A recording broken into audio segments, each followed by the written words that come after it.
ખેતીમાં પાણીની ચિંતા એ કાયમની સમસ્યા રહી છે, પણ હવે કદાચ નહીં.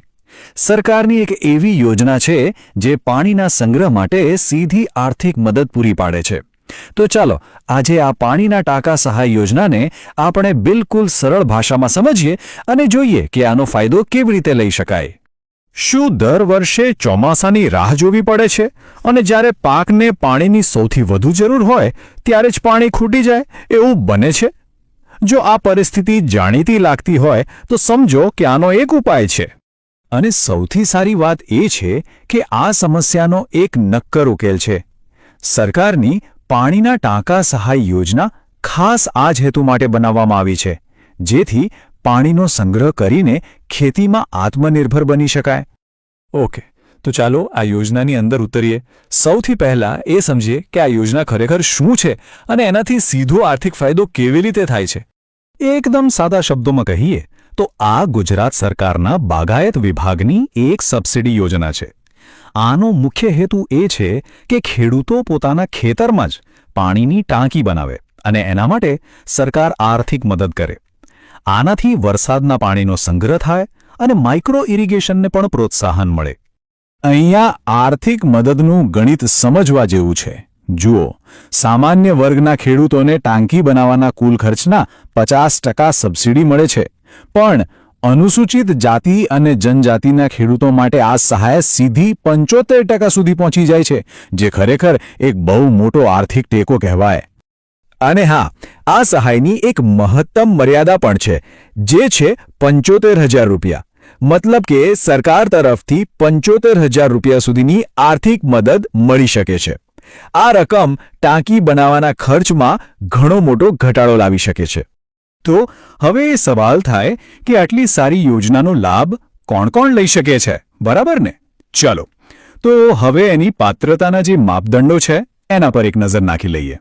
પાત્રતા માટે મુખ્યત્વે 2 શરતો છે. પહેલું, અરજી કરનાર ગુજરાતના ખાતેદાર ખેડૂત હોવા જોઈએ, એટલે કે એમની પોતાની જમીન હોવી જોઈએ. અને બીજું, એમના ખેતરમાં ટપક સિંચાઈ પદ્ધતિ કે ફુવારા પદ્ધતિ જેવી માઇક્રો ઇરિગેશન સિસ્ટમ હોવી ફરજિયાત છે. એક વાત અહીં ખાસ ધ્યાનમાં રાખવા જેવી છે. આ યોજના હેઠળ જે સહાય મળે છે તે જીવનમાં ફક્ત એક જ વાર મળે છે. એટલે આ તકનો પૂરો અભ્યાસ કરીને સમજી વિચારીને લાભ લેવો ખૂબ જ જરૂરી છે. ચાલો હવે એ સમજીએ કે અરજી કેવી રીતે કરવાની. ઘણા લોકોને લાગે છે કે સરકારી યોજનાની પ્રક્રિયા બહુ અટપટી હશે, પણ એવું નથી.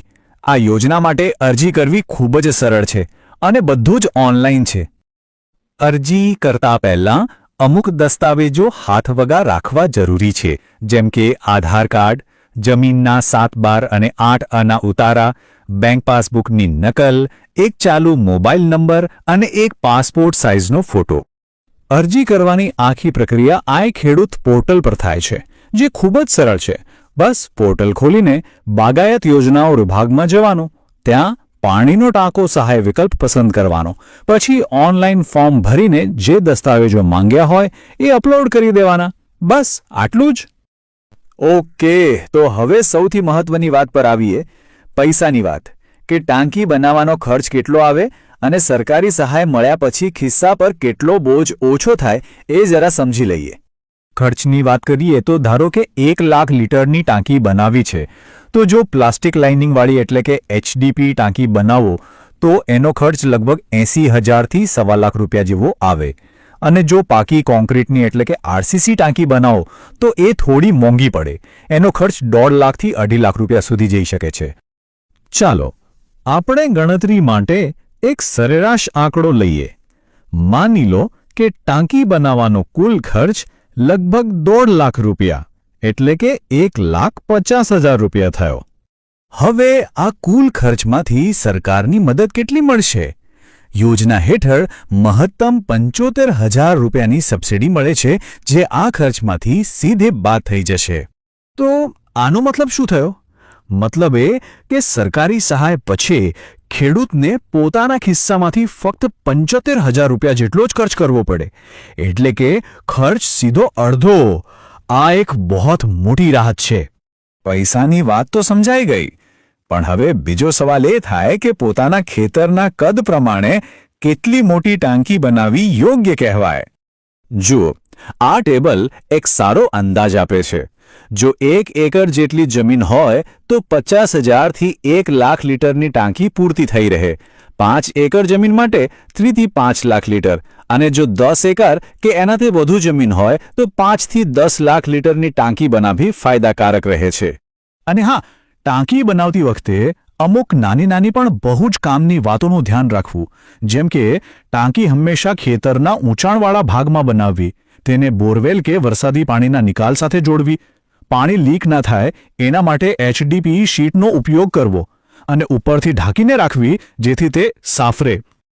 તો સ્પષ્ટ છે કે આ યોજના માત્ર એક સબસિડી નથી, પણ પાણીની સમસ્યાનો એક કાયમી ઉકેલ લાવવાની તક છે. તો હવે સવાલ એ છે કે શું આ વર્ષે પાણીની